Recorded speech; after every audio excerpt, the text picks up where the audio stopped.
सगळ्यांनी सगळं बोलून घेतले. मी काय करायचं? परंतु इथं आलं की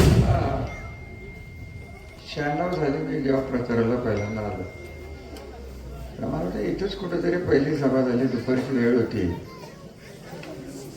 आणि सभा संपल्यानंतर लतिकाताई बहुतेक तुमच्या घरीच मी जेवलो होतो असं मला जरी अंदाज आहे. आणि त्याच्यानंतर असंख्य सभा सासवडमध्ये झाल्या. हिंगणगाव गट हा आपला नेहमीच बालेकिल्ला राहिला. बालेकिल्ला ढासळण्याची काही शक्यता कमी आहे, परंतु काही गोष्टी स्पष्टपणे बोलणं अत्यंत गरजेचं आहे. असं आहे, हे रणजितसिंह नाईक निंबाळकर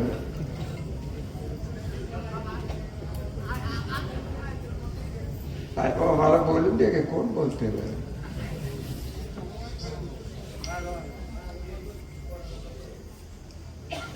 हा विकृत माणूस. त्यांच्या शेजारी इथं बसलेले होते ते प्रल्हाद पाटील. त्यांनी मला एक किस्सा सांगितलेला की 96 साली कैलासवासी इंदिराव नाईक निंबाळकर खासदार झाले. त्यांनी दूध संघ काढला, त्याचं नाव ठेवलं स्वराज्य प्राध्यापक प्रायव्हेट लिमिटेड. त्याच्यानंतर 2004 साली प्रल्हाद पाटलांना त्यांनी शब्द दिला होता की तुम्हाला शिवसेनेकडनं आम्ही उभं करतो. आणि हे आपले AB फॉर्म असतो ना आपला चेन्नईचा, तो खिशेत घेऊन आले होते शिवसेनेकडनं आणि त्याच्यात रणजितसिंह नाईक निंबाळकरांचं नाव होतं. तेव्हा पाटील चिडले होते. पाटलांनी मला तत्कालीन केलं. त्यांना आता ते आठवत नाही की नाही मला माहीत नाही, कारण साखरवाडी कारखान्यात काय झालं याच्यावर मी तुम्हाला साखरवाडीतले बरेच लोक आले ते मी बोलीन. हे महाराज त्यांच्या प्रॉपर्टीचं वाटप करण्यासाठी पाटलांच्या घरी बसले होते. हे यांचे मोठे शमशेर नावाचे एक अत्यंत बुद्धिमान व्यक्ती आहे. अत्यंत म्हणजे त्याच्यासारखा बुद्धिमानच नाही की त्याला पहिला शब्द आणि दुसरा शब्द याचं कळत नाही असा हा बुद्धिमान. या सद्गुरुस्थांच्याकडं लायसन्स असलेलं पिस्तूल आहे. कोणी बघितलं असेल काय नाही मला माहिती. लायसन्स ते गोळ्या करत बसले होते पाटलाच्या घरी. पाटलाला कळलं ना की हे इथं संपत्तीचं वाटप करण्यासाठी एकत्र आले लोक. हा माणूस गोळ्याला भरतोय. या माणसाने काय म्हणावं पाटलाला, मला जर दूध डेअरीला नाही तर इंद्राला उडवून लावणार. हे पाटील बोलले, मी बोललेलो नाही. हिंदूराव पाटील हे मित्र होते. हिंदूराव माझे वैयक्तिक संबंध अत्यंत चांगले होते. मी त्यांनी एकमेकांचे भरपूर मापा काढलेले. हिंदूराव विकृत नव्हता, वेडा होता. आणि आपण वेडा हे त्याला माहिती होतं. याला हे कळतच नाही की आपण जन्मजात वेडे आहोत आणि तो स्वतःला सगळ्यात शहाणा समजतो. हे दुर्दैव. काय बोलू या माणसाबद्दल. 1995-96ला मी जेव्हा आमदार झालो तेव्हा मी पहिल्यांदा लवाद वाचला. मला तो दिवस माझी टॉवर काय म्हणतात तुम्ही त्याला, आमदार निवासात मी पहिल्यांदा राहायला गेलो. B44 का काहीतरी माझा नंबर आहे. आणि लवाद वाचल्यानंतर माझ्या लक्षात आलं की आपण तर शब्द दिलेत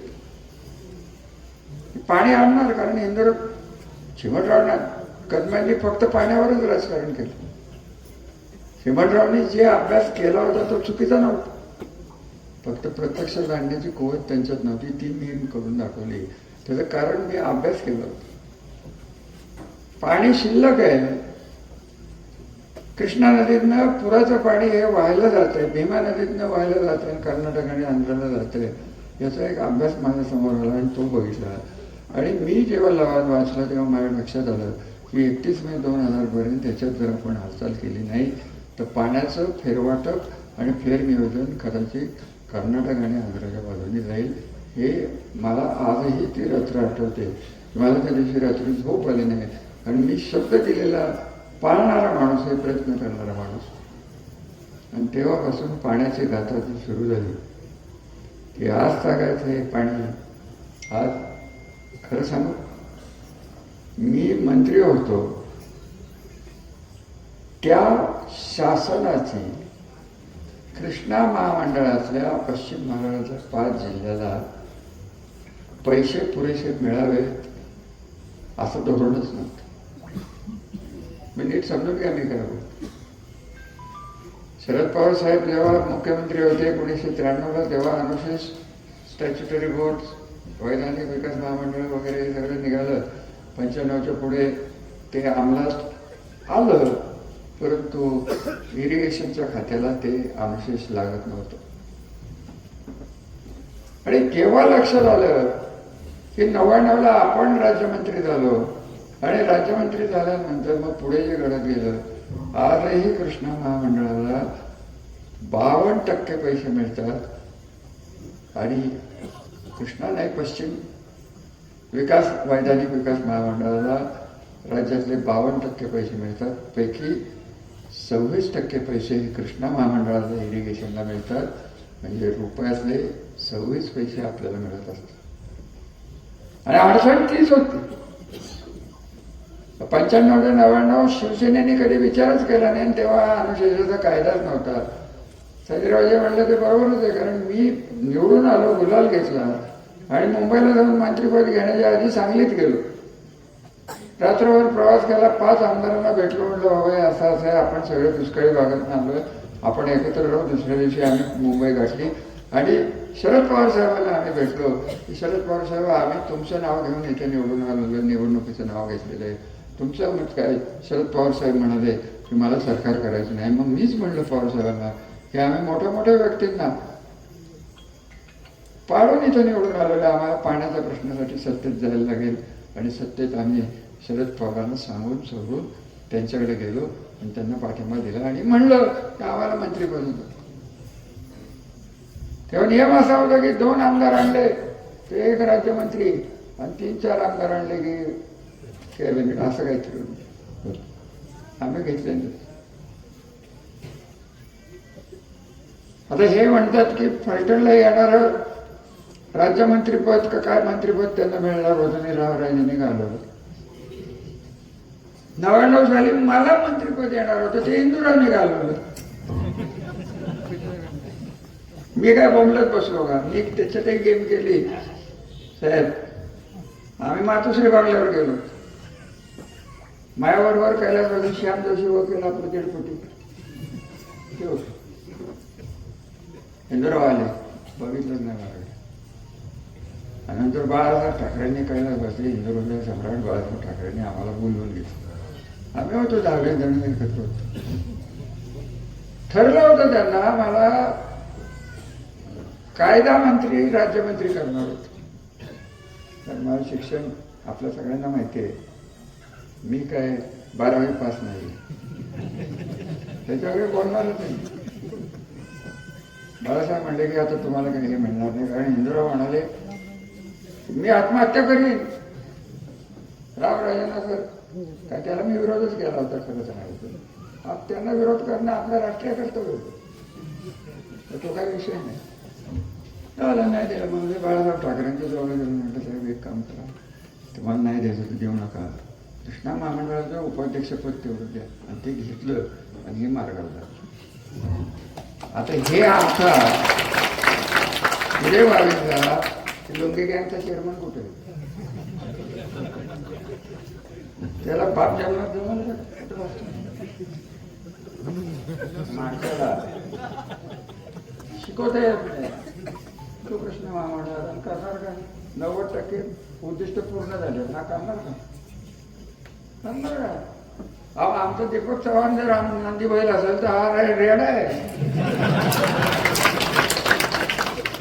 रेडा आहे, रेडा.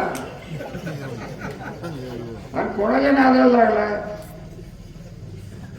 आमचे आमदार मागच्या वेळेस कोण होते उमेदवार?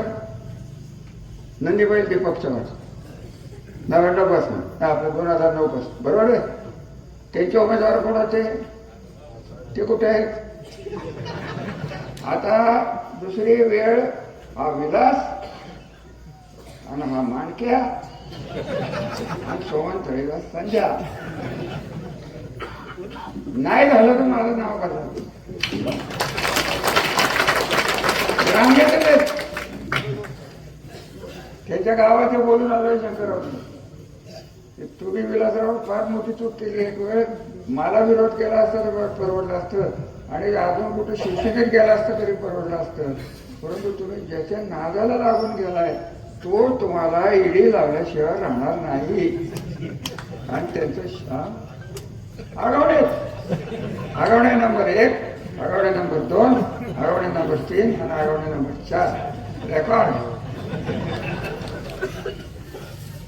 आगवण्याने माझ्या विरोधात उपोषणं केली होती. मी काही त्रास दिला नाही, लक्षच दिलं नाही. म्हटलं काय व्हायचं ते.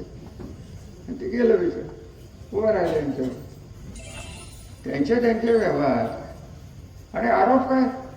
आगवण्याला रामराजे का. अहो तुम्हाला एक क्लिप ऐकवायचं माझ्या मनात आलं. काय क्लिपमध्ये आगवण्याच्या मिसेस आहेत ते आणि हे रणजित दादा एकमेकाशी बोलतायत. हे बाबा नीट लिहिते काय ते नीट रेकॉर्डिंग ते. अरे यांनाही मॅनेज करतो तो. हे सगळे आहेत ना हे काय फार ढेराचे नाही आहेत. आपल्यासारखे जुलाब लागतात त्यांना. लगेच फोन येतो. माफ करा जी वस्तुस्थिती ते मी आज बोलायचं. मिसेस आगवणे आणि रणजित दादा बोलतायत. ती बाई पाया पडते फोन. माझ्या मुलांची आत्महत्या झाली. माझा फॅक्ट आहे संजय बाबा माझ्याकडे आता माझ्या मोबाईलमध्ये क्लिप येते. ती बाई पाया पडते. हे काय म्हणते सहापोटी. हे म्हणते की तुम्हाला हे करायला लावलं हे रामराजांनी करायला लावलं हे जाहीर बोला. आता माझा काय संबंध नाही. अच्छा हे म्हणतोय मी काय तुम्हाला सोडणार नाही. तुम्ही सुरू केले म्हणजे कोणी त्या आगवणे साहेबांनी त्याचा शेवट मीच करणार आहे. मी ऐकणार नाही. त्यांच्या मुलींच्यावर आत्महत्याची वेळ आली. अशा माणसाला तुम्ही खासदार केलं आणि अशा माणसाला तुम्ही मतं टाकलं. ही त्याची चूक नाही तुमची चूक आहे. तुम्ही ह्या क्लिपा बघितल्या नव्हत्या. काय सांगताय तुम्ही मला. अख्ख्या जगात या इलेक्शनमध्ये तर या क्लिपा सगळ्यांनी बघितल्या. तुम्हाला तुमच्या मुलींच्यावर ही वेळ आली तर कसं वाटलं. आगवणे काय चांगला आहे का वाईट मला काय घेणं घेणं नाही. ते जो खासदार म्हणून उभा राहतो त्यांनी या आत्महत्येची वेळ स्वतःच्या कार्यकर्त्यावर आणली आणि त्याला आपल्यातले आता हे माणिक म्हणजे हे कचऱ्यातलं माणिक शोधून काढणारे म्हणजे आमचे बंधूच होते. यांचंच काम आहे. आणि हा त्याला म्हणतोय 2 लाख रुपये सोडून तू माझ्याकडे आलास. तू काय अविश्वास आणि विश्वासघातकांचं सगळं आगर घेऊन जाणारच का. मग आमच्याकडनं नावं घेऊन जा. मीच नावं देतो एवढे घेऊन जा म्हणून. आपल्यालाही सूजच आली आहे की जरा कमी झालं तर बरंच नाही. आपल्याकडे एका गावात दीपकराव किती गट आहे आणि कशी बोंबलतात एकमेकाविरुद्ध. संजय बाबांच्या माझे मी काळे करतो म्हणून तुम्हाला कळत नाही. संजय बाबा कळत नाही. आमचे केस त्या गटबाजीनेच निम्मे घालले आणि उरलेले आहेत ते कारखान्याने घालले. आता ही वस्तुस्थिती काय सांगायचं तुम्हाला. अशा लोकांना तुम्ही निवडून द्यायचा आणि त्याला खासदार आणि मलाही भारतीय जनता पार्टीचं बघते कमाल वाटतं. कमाल. इतकी मेथॉडिकल पार्टी, इतकं नियोजनबद्ध काम, इतकी सोशल मीडिया, इतकं सगळं अभ्यासपूर्ण त्यांचे सगळं जवळनं मी 30 वर्ष बघतो. माझी भारतीय जनता पार्टीची नाही, भारतीय कम्युनिस्ट पार्टीची नाही, माझी कुठल्याच पार्टीशी कधीच भांडणं झालेली नाहीत. कारण पाणी हा माझा पक्ष होता आणि माझी जनता ही माझा होती. मला काय घेणं देणं नाही. डावा उजवा तेरका हिंदुत्व सार्वजनिक काय घेणं देणं नाही. काही घेणं देणं नाही. गरीब असतो श्रीमंत श्रीमंत. दुष्काळ हा सगळ्यांना लागू होतो. तो फक्त हिंदूंनाच लागू होतो, मुसलमानांना होत नाही, मागासवर्गीयांना होत नाही. हे काय आपल्याला पटणाऱ्या गोष्टी आमच्या घराच्या संस्कारात सांगायचं तात्पर्य एकच आहे की ह्याला काही कळतच नाही. आता इथं महिला बसल्यात. मी मगाशीच महिला 5-25 बसल्या. ह्याचं शिक्षण किती आहे माहिती आहे का काकासाहेब. आपण तिथं काम केलं. हे डिप्लोमा इन होम अप्लायन्सेस हे डिप्लोमाचा अर्थ तुम्हाला कळला. होम अप्लायन्सेस म्हणजे या महिला, मिक्सर, पंखा, नंतर अजून काय काय असतं, रेफ्रिजरेटर, इस्त्री.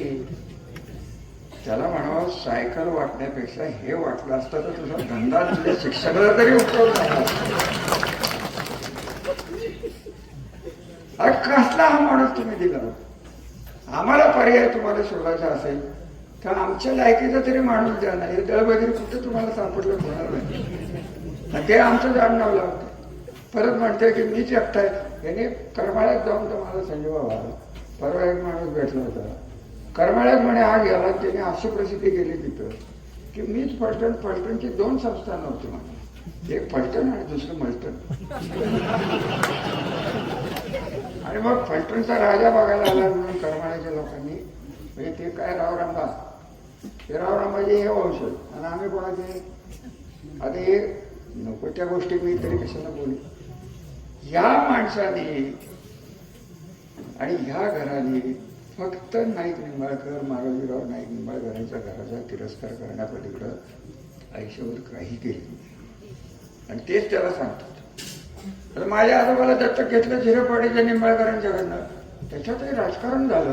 माझ्याच वडिलांना घेणार, आजोबांना घेणार होते. आता तिथं कुठलं राजकारण. काय वाटेल ते बोलतो. त्याला कोण सांगतं हे कोणाला माहिती. हा मलटणच्या बाहेर कधी गेलेला मी बघितला नव्हता त्या काळात. 96 झाली त्यांनी पहिल्यांदा मला शिवाय घातलं. किती साली? 96. कोणाच्या घरी? सदाशिव बेंजळीचं घर. तिथं रात्री 4ला आला. मी बसलो होतो. आमचा वडारी एक समाजाचा कार्यकर्ता पळवून घेऊन चालला होता म्हणून मी गेलो घरी. मी तिथं गेलो. 4 ते 6 मला शिवाय चाललं. हे असल्या लायकीचं तेव्हापासून बघितलंय काका. त्याच्या डोक्यात चांगले विचार येणं शक्य आहे. त्याला माझं तर मत आहे काका साहेब, आपण सगळेच पैसे गोळा करू. एक वेड्याच्या इस्पितळात पाठवून त्याला जरा शॉक करू देऊ. मग त्याचं जरा 2 मुली आहेत विचारायला.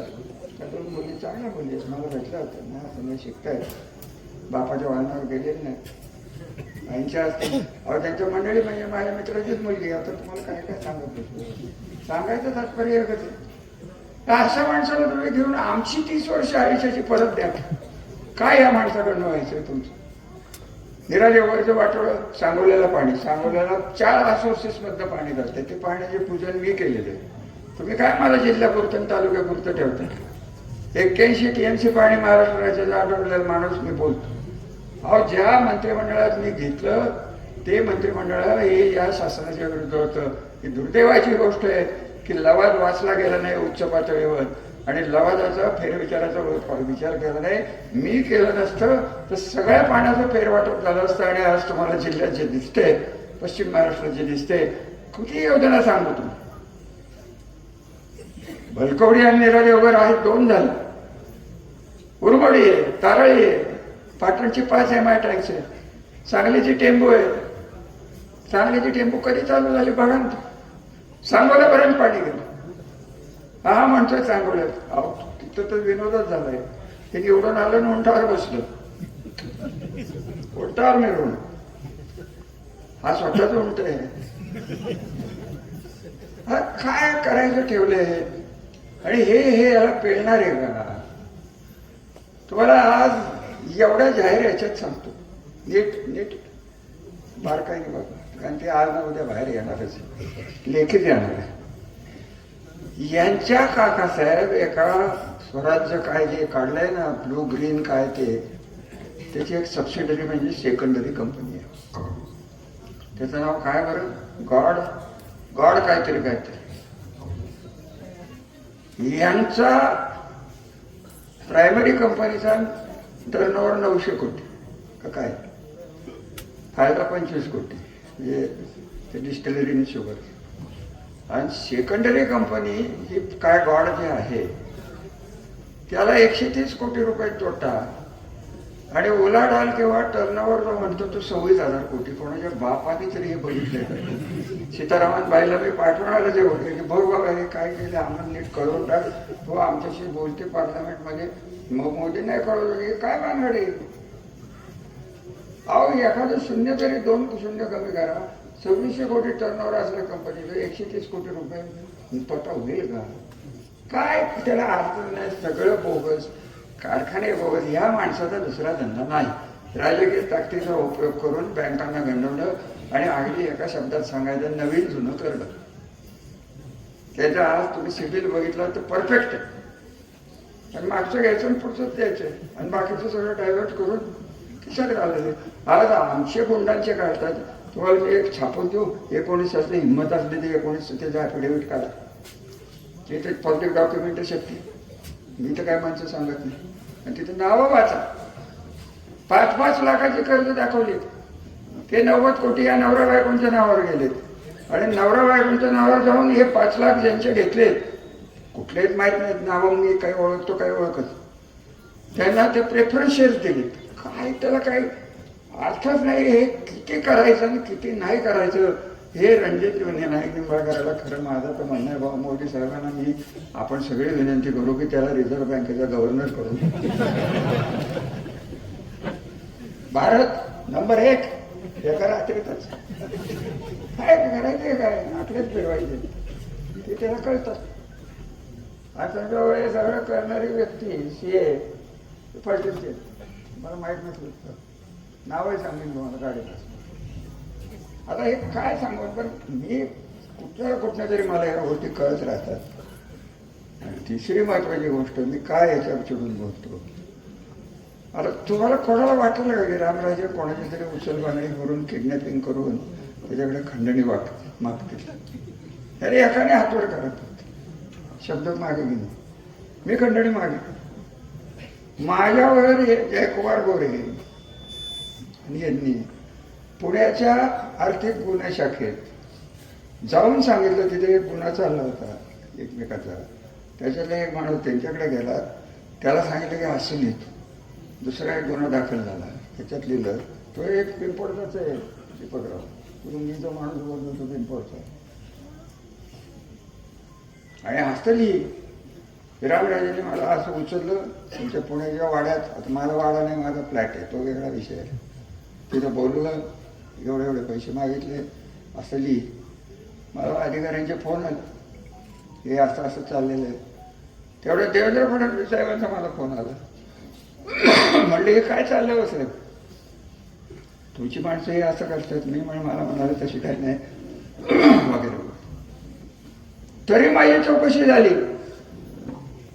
16 कुठली तरी तारीख होती आणि मी सातारमध्ये का पुण्यात होतो का नाही, हे माझा ऑफिशियल प्रोग्राम सभापती म्हणून जो असतो त्याच्यात मी होतो मुंबईत आणि किडनॅपिंग झालं पुण्यात.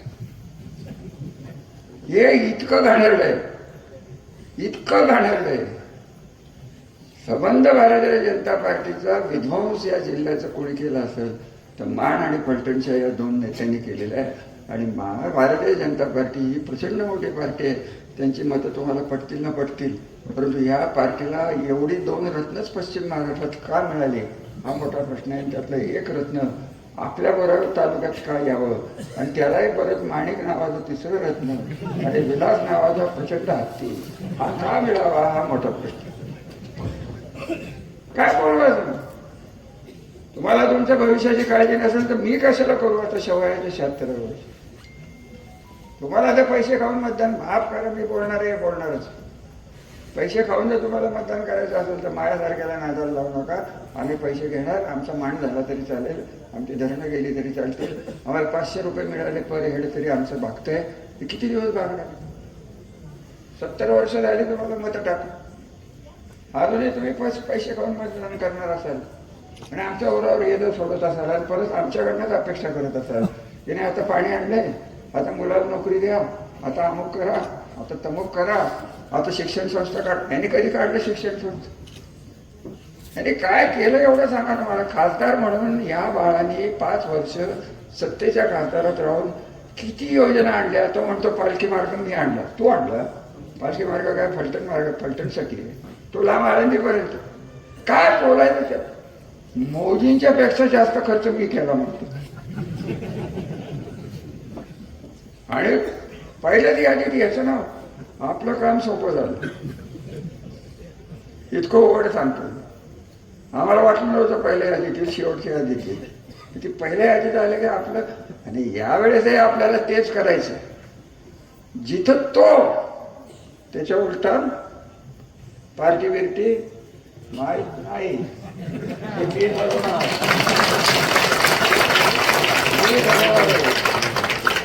बाकीचं काय मला जास्त बोलायचं नाही. आणि जाता जाता मी एकच सांगणार आहे की संजय बाबा आणि तुमचे दत्ता, तुम्ही उभं राहायचं नाही ठरवलं, तुम्ही काय नेता झालं. तुम्ही दोघं नाही. माझी जर इच्छा असेल तर उभं राहायला लागेल. आणि मी माझ्या जोपर्यंत एवढं सगळं विकासाचं काम आणि भविष्य संबंध जिल्ह्याचं चांगला माणसाच्या हातात मला सापवायला मिळत नाही. मला इच्छा राहिलेली नाही. आता काय अजून 17 वर्ष काय करू. दत्तोबांनी इतक्या पायऱ्या चढवल्या आणि इतक्या खाली उतरल्या तरी अजून ताटोबा म्हणजे बघा ना, दिवसभरात तेवढंच चालतं.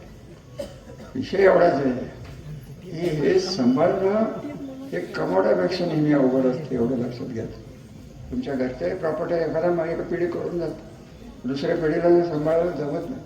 आणि त्यामुळे नीटनेटके नेत्याच्या हातात, माणसाच्या हातात, संस्कृत माणसाच्या हातात, वैचारिक क्षमता असलेल्या माणसाच्या हातात हे जर दिलं तर माझ्या 30 वर्षाच्या ह्या सबंध त्यागाच, मुलगा इथं बसलेला आहे त्याला इकडे आणून त्याला तुमच्या ताब्यात द्यायचं आहे. सगळे विषय सांगतो.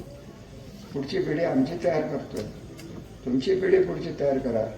आमच्या पिढीचं चुकलं तर त्यांना घरी बसता.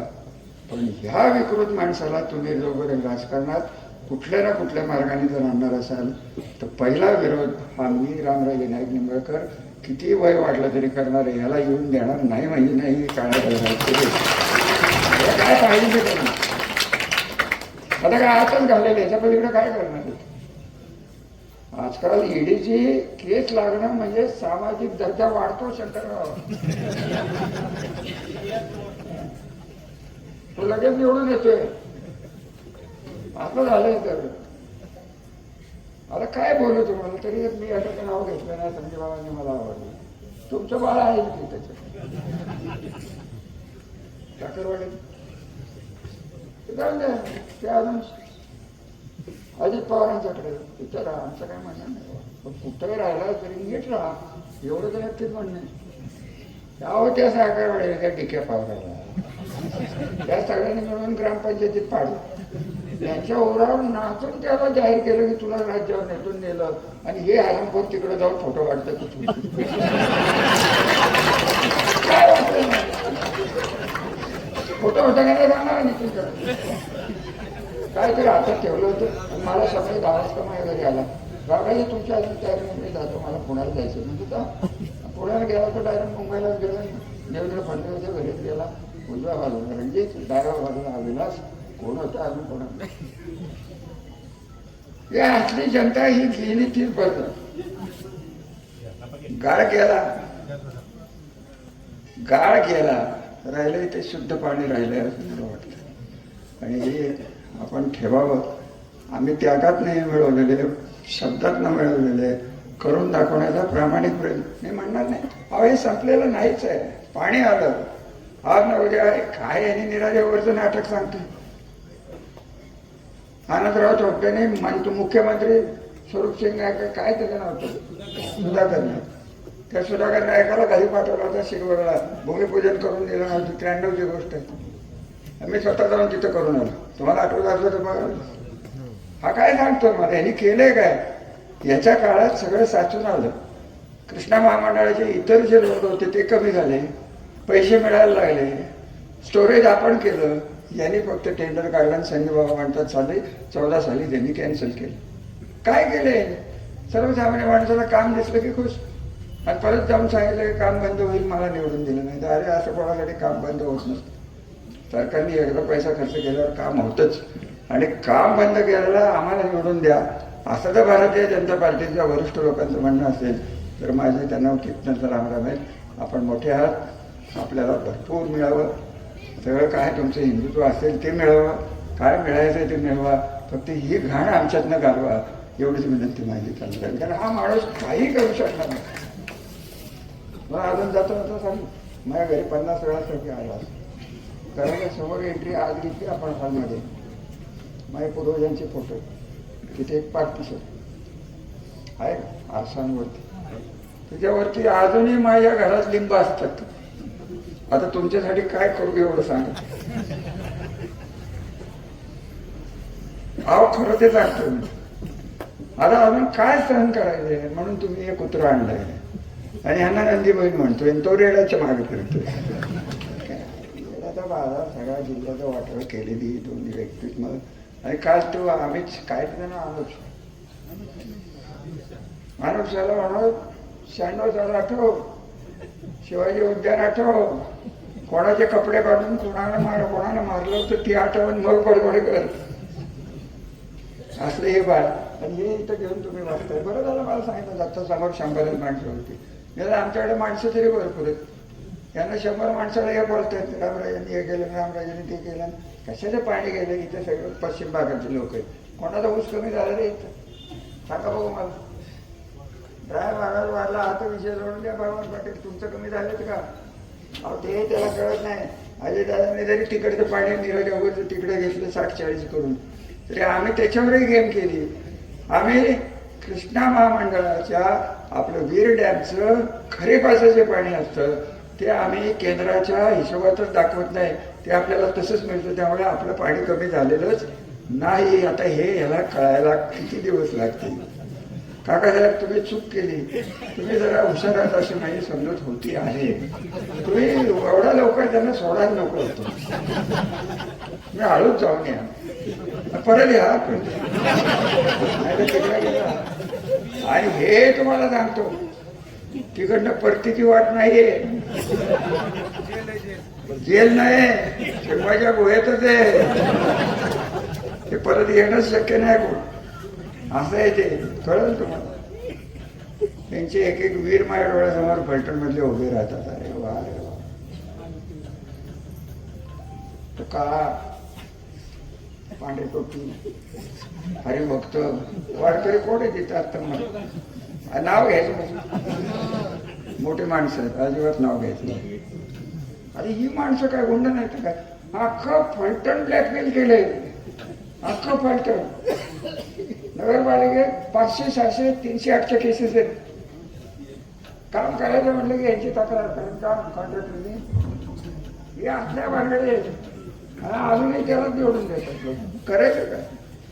आम्ही काय करायचं ते एकदा सांगून नका. आम्ही घरी बसायचं का? तुम्हाला झेपणार नाही. एकच नाईक निंबाळकर पकडा, दुसऱ्या नाईक निंबाळकराच्या नादाला लागला तुमचाही आगाव नाही होईल. यांच्या सकट सांगतो. आगवण्याच्या बाबतीत कधीही न विसरणारी गोष्ट आहे की त्याच्या मुली जेव्हा आत्महत्या करतात, इतका नीच माणूस हा आपला खासदार असतो. हा आपल्या तालुक्याला लागलेला साप आहे. समोर गणपती आहे, तिथं यांचे देव आहे. या तिघांच्याकडे माझी प्रार्थना आहे की काय करून आम्हाला ताकद दे आणि याला संपवून टाक. मी काही करून आपल्याला ताकद मागतोय की कोणाला निवडून आणण्यासाठी मागत नाही, कोणाला तरी पाडायचंच आहे आणि नको त्या माणसाच्या हातात आपल्याला सत्ता द्यायची आहे. असं नाही व्हायला पाहिजे. एकदा चुकलं तर आपल्याला 20 वर्ष गेली, 30 वर्ष. दोन्ही कारखाने ताब्यात आणून नीट आणणारे 20 वर्ष गेली. एकेकाळचा वैभव संपन्न तालुका आणि पुढचा वैभव संपन्न तालुका हे माझ्या डोळ्यासमोरची चित्र आहेत. आणि हे जोपर्यंत मला सापडत नाही की हा माणूस पेलणारा माणूस येत नाही तोपर्यंत राजकारण मी करत राहणार आहे. एवढं बात नक्की आहे. आपण सगळ्यांनी त्याला साथ दिली द्याल अशा अपेक्षा करून हा कार्यक्रम इथंच संपला असं जाहीर करून मी रजा घेतो. या ठिकाणी सर्व उपस्थित बंधू भगिनींना विनंती की जेवणाची व्यवस्था केलेली आहे. या